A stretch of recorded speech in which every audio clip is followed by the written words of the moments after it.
everybody. I'm out here today in Evansburg State Park near, what is the nearest town? Skipback, Pennsylvania. And we're doing something a little different this morning.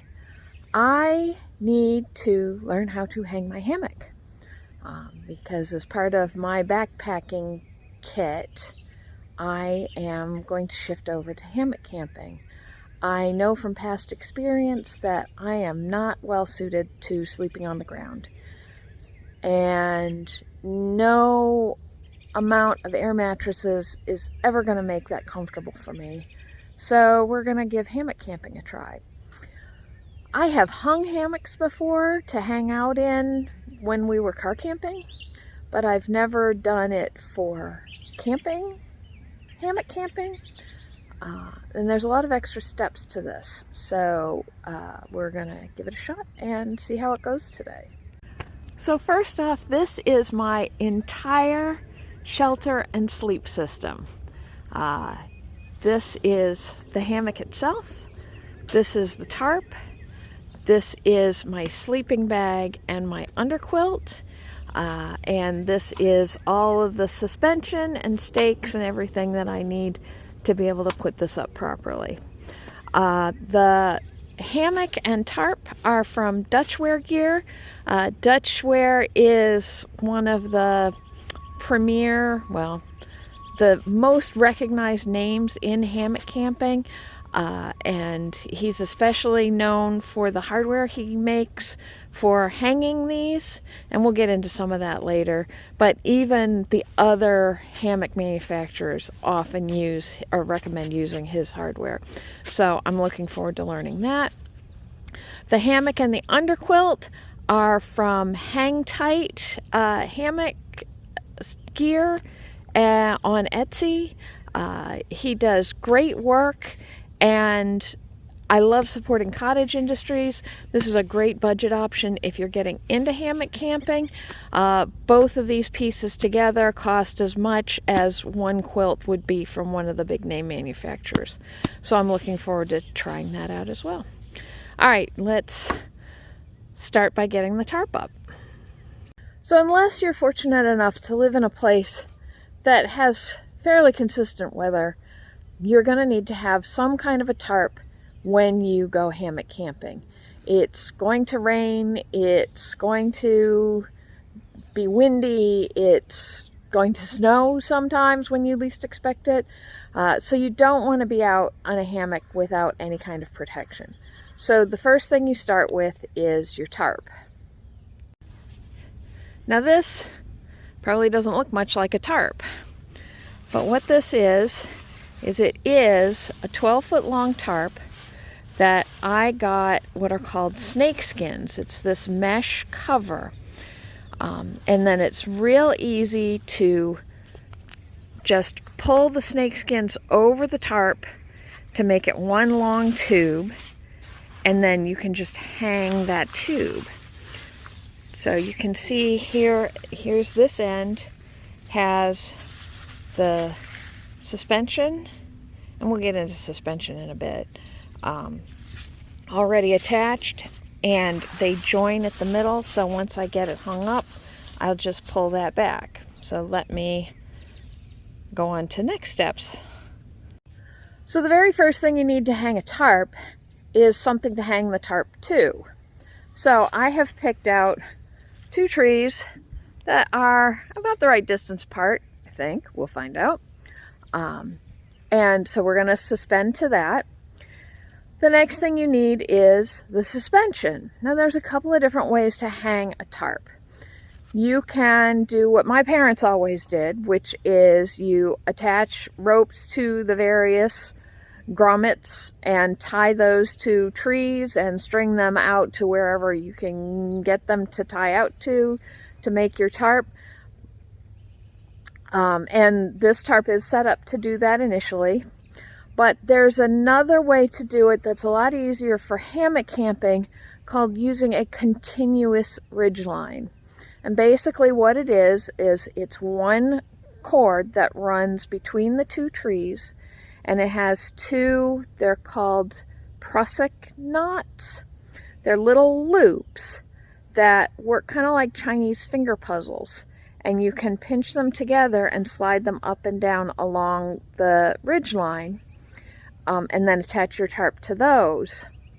And when they get pulled on, they do that Chinese finger puzzle trick of locking up tight. Now, this is the first time I'm going to put up one of these ridge lines. I've seen it done a lot, but I've never done it myself. So let's get into it. All right, this is my ridge line. You can see the orange is the ridge line itself. The yellow are the prusik loops. And then there's these little metal bits here. And that's some of the Dutch ware hardware, or it often gets called bling. The nice thing about that is Dutch gives these wonderful little cards that explain how to use each of these devices. Now, that's all well and good.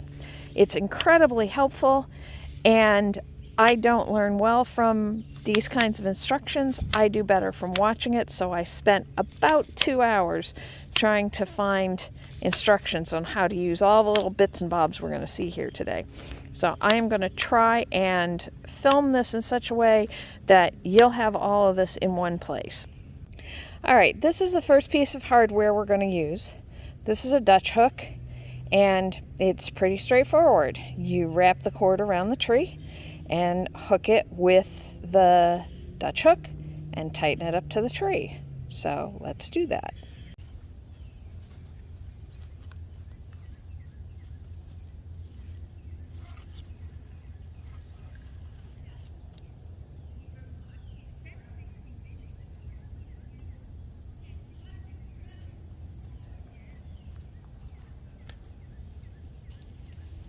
All right, this piece is the Dutch wasp, and this is going to be used to attach the tarp at the other end. All right. Now, the first thing we need to do is we need to adjust the length. The wasp needs to be fairly close to your tarp. So what we're going to do is we're just going to pull a bunch of this cording through. There's our prusik loops that we will adjust momentarily.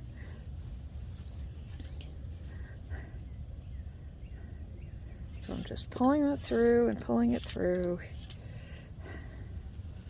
Once you've got this set up for the first time, you shouldn't need to readjust it a whole lot, unless, you know, this is not a very large tree that I'm working with. If you do end up working with a really big tree, you might need to readjust that. And once you get it where you think you're going to need it, I think I'm going to give it a little bit more length. Get these out of here.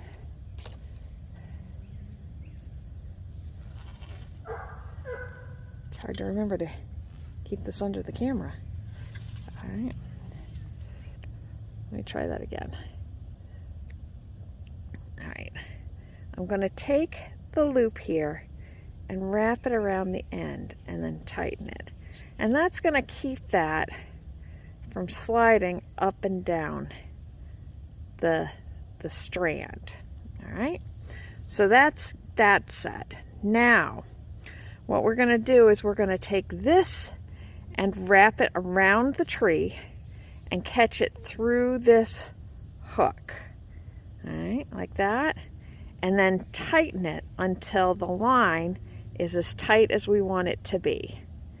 And then what we do is we wrap it this way and through the wings, and that's going to lock that in place so it's not going anywhere,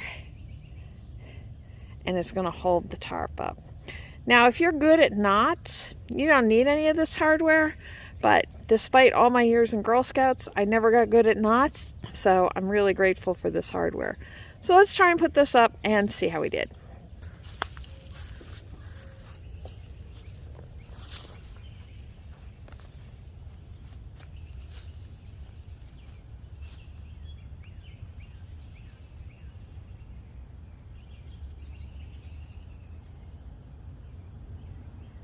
So I didn't take it up enough yet. So it doesn't have to be taut, because that's what we're going to do when we tighten with the hook. but I do want it to be about as close to where the tarp is going to be as I can estimate.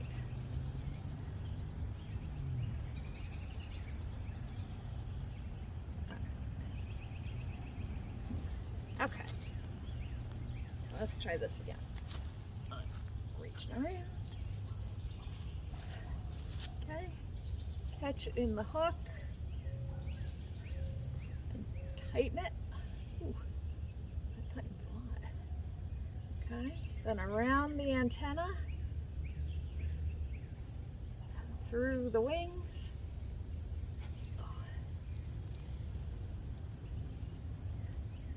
Now, let's try that again. What did I do wrong? Oh, okay. What I didn't do,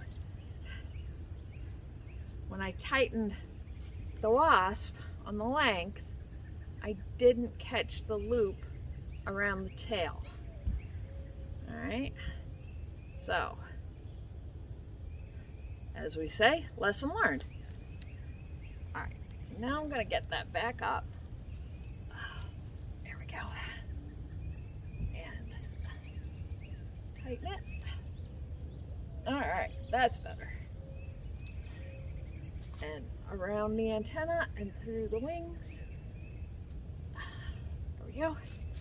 Voila. All right, so now we have the tarp line, or the continuous ridge line, set in place. Now, I'm already noticing, and part of it's because I'm short, this end is quite a bit lower than that end.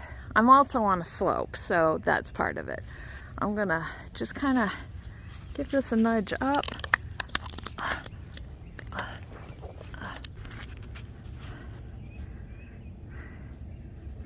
That's a little better. Not a lot, but it is what it is. All right, so now that that's set, we need to set the attachments for the tarp. So as we discussed, these prusik loops slide really easily. I'm gonna leave this one there where it is, and this one I'm gonna slide down. See how easy that is? I've just got my fingers set on that. I'm gonna slide it down towards the tree at this end. And you can see now when I pull on it this way, well, it's not supposed to do that. It's not supposed to slide. Well, we'll see what I need to adjust to make that. There it goes. All right. So now let's get the tarp. I've been really sounding like I know what I'm talking about, right? Well, I have run into my first collision with reality. I remember I said that the tarp came with the tie-outs for doing a fixed ridge line. Well, it still is, and it has the tarp flies for attaching a fixed ridge line, and I'm not sure if those work on a continuous ridge line, because you can see it's hooked here and then it has all this cord. So I guess I'm gonna see if I can shorten up the tarp fly and hook it on. Let me go Google it. All right, I wasn't completely crazy.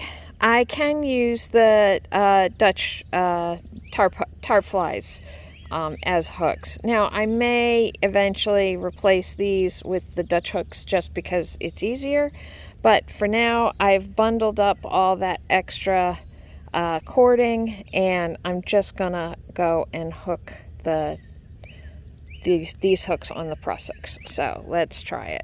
All right, one thing that I noticed when I was doing that research was that a number of people commented to make sure you had 4 to 5 loops on your prusik knot, and that should keep it from sliding like we were just seeing. But I noticed these only had 3. Now, prusik knot is really easy. It's just a big loop that is fed back and forth through itself. All right, So I'm just gonna, this needs to have those extra loops. So a prusik knot is just a big long loop that's wrapped around and around and around the ridge line.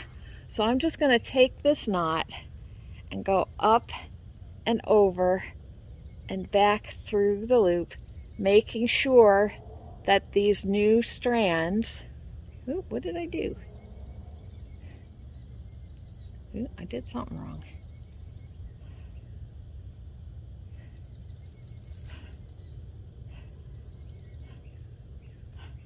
Are lining up on either side of the existing ones. All right. There. So it should be fairly level and all lined up in a nice neat row. And now when I tug on it, there, that's not going anywhere. That's what we want.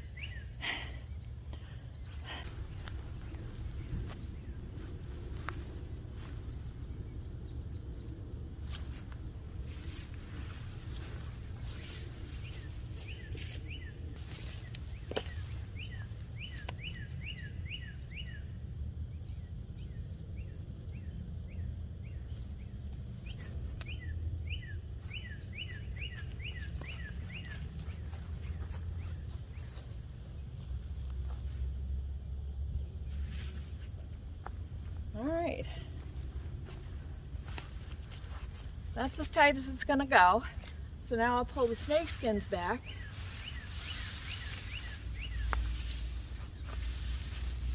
And out comes the tarp. Yes, of course it's purple.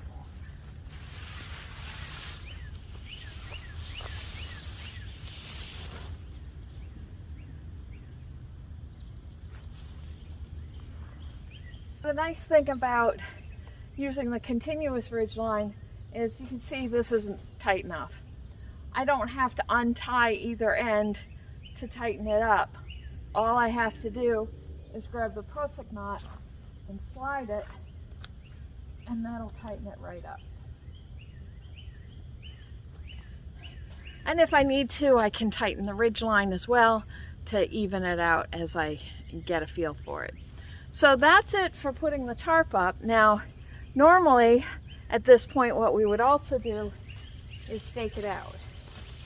You can see this already has the tie-outs on it, and I'm definitely going to practice staking it out because it's got another little piece of Dutchware hardware on it, and I need to practice that. But the first thing we've got to do is get the hammock under it.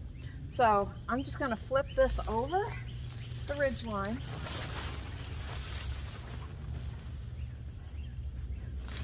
And now I can hang my hammock right in front of it. All right, the hammock is pretty much just as easy. It comes in its own bag. It's got two ends, and each end has its own straps. And we're just going to use those to attach to the tree.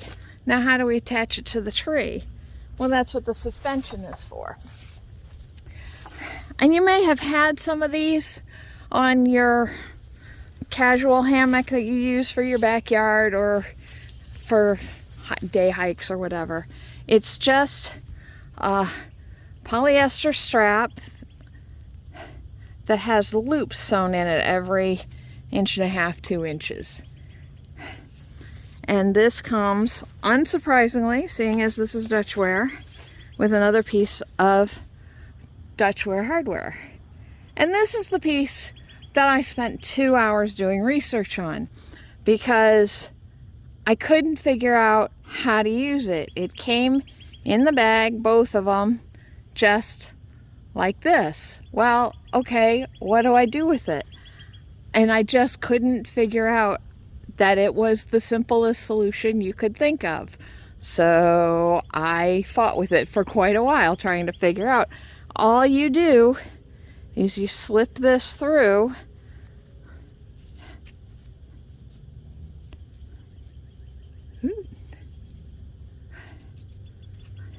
just like that. There you go.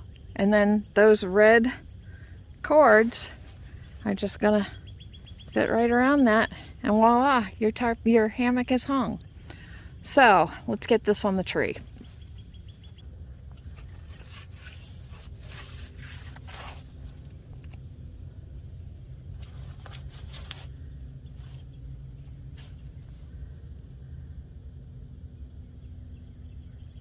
And I'm just sliding the length through about the second loop. And then I'm just gonna scooch it up so it's just below the ridge line. Tighten that up. Voila. And then I'm gonna start by putting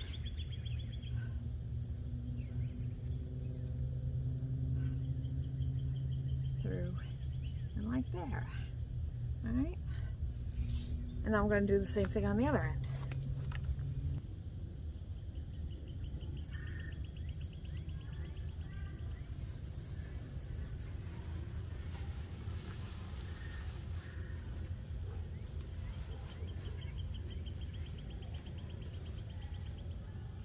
All right, so I made it too short.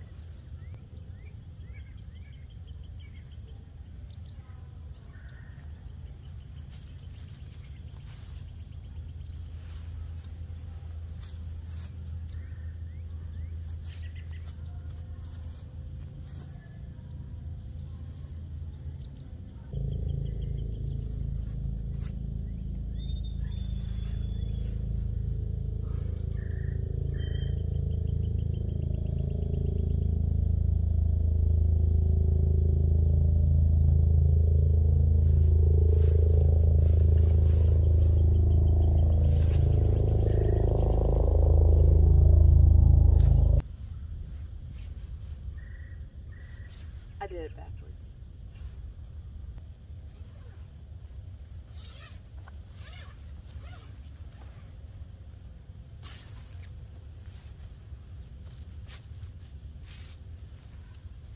The maiden voyage.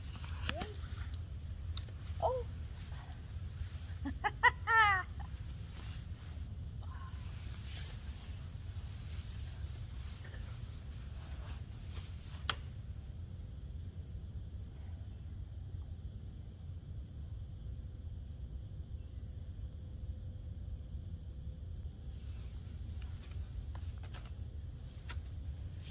Oh yeah.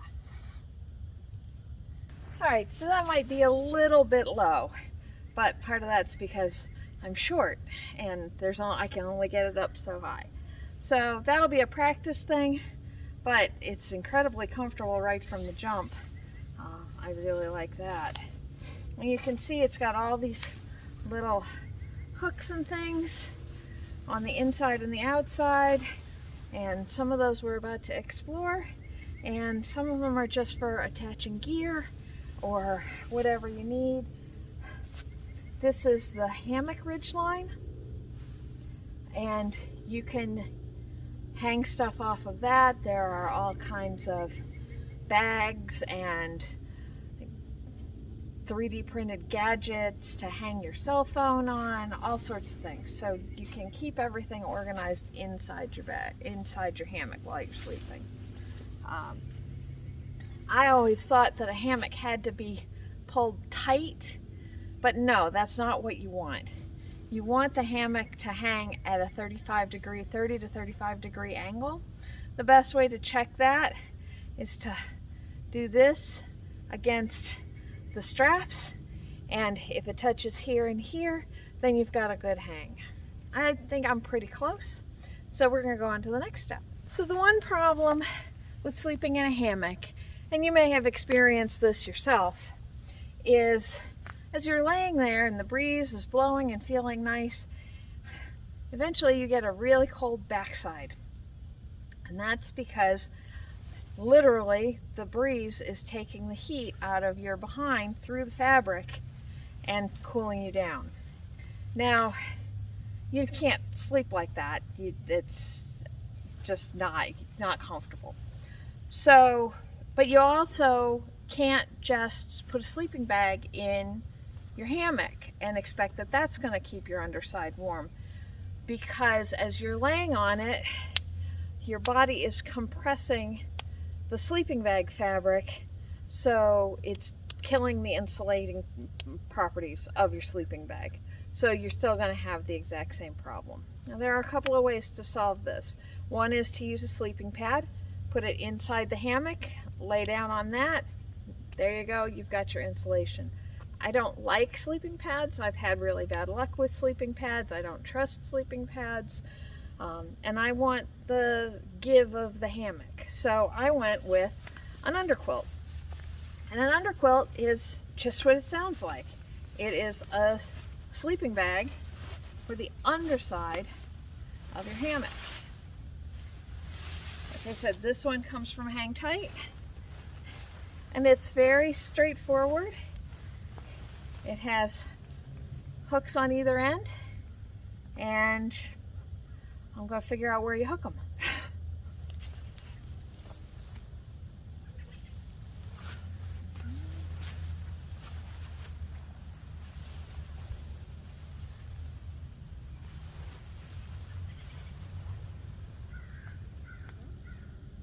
Seems like the right place.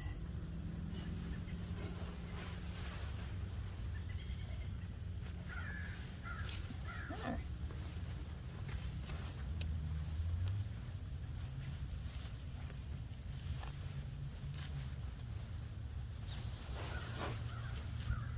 Now this is a down under quilt, so it compresses down real small.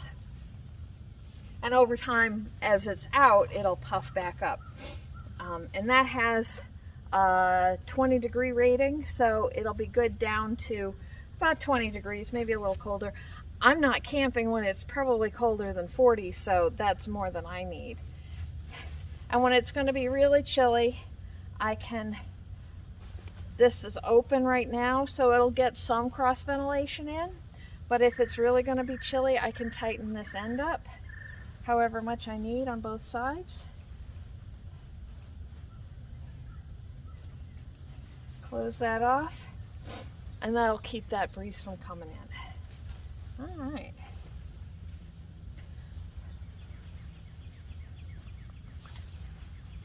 There it is. So now, and that's what some of these are for, is you see there's a little hook there.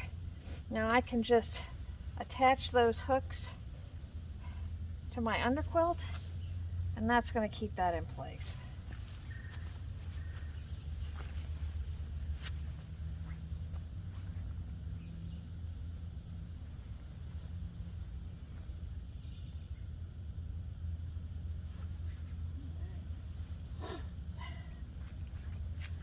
So now we just need the sleeping bag.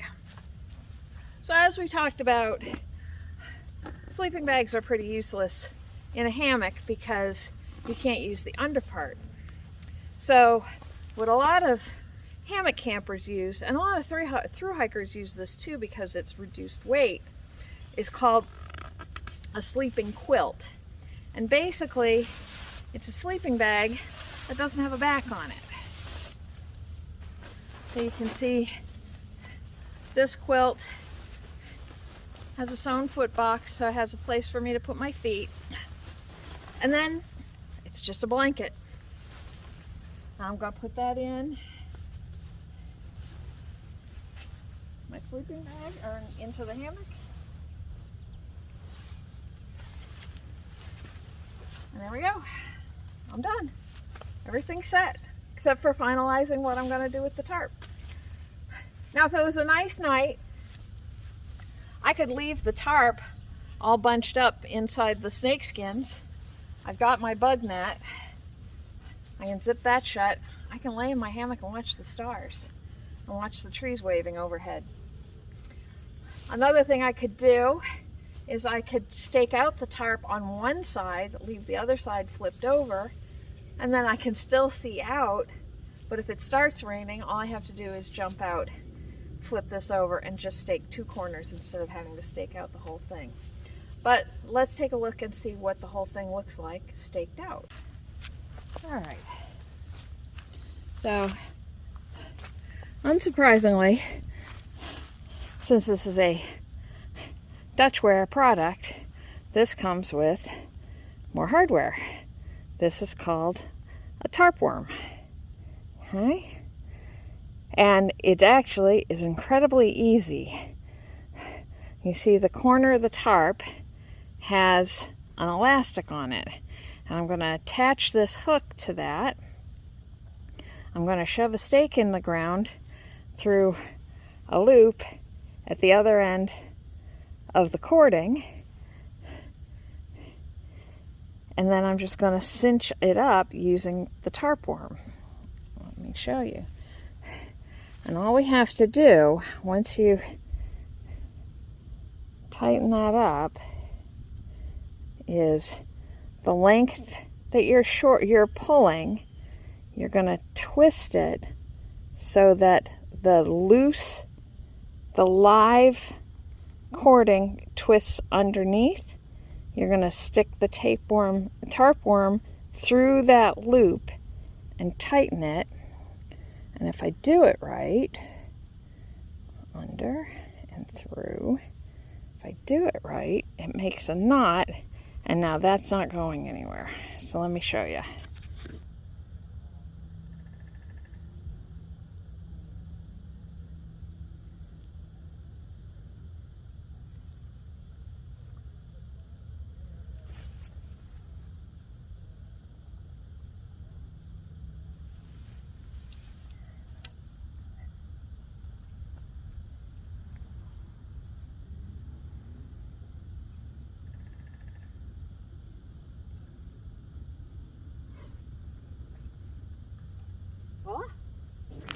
All right, let's do the grand tour.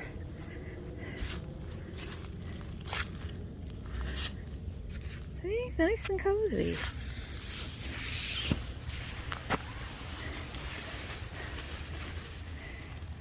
I can get in my tent. Oh, let's see. Oh. Ooh.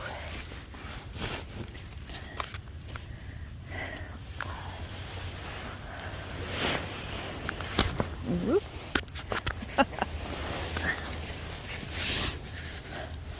Oh, there we go. Oh, I see. So there's my mesh screen. The trick with sleeping in a hammock is that you want to sleep at an angle so that you get a nice flat lay. But that's it. I mean, it's as cozy as any tent would be. I'm certainly as protected from the weather as I would have been if I was in a tent.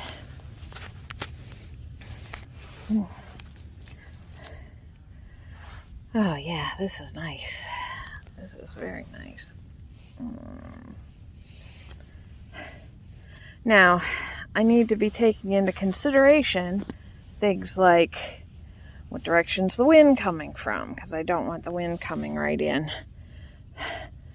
through the end here, which I think it might be. So again, that'll be a learning opportunity. But I'm very cozy. I haven't been sleeping well because my mattress is dying, and this feels really good. Maybe I'll give up my bed altogether and just sleep in my hammock. So that's not too bad. Now, the next question is, how fast can I do it?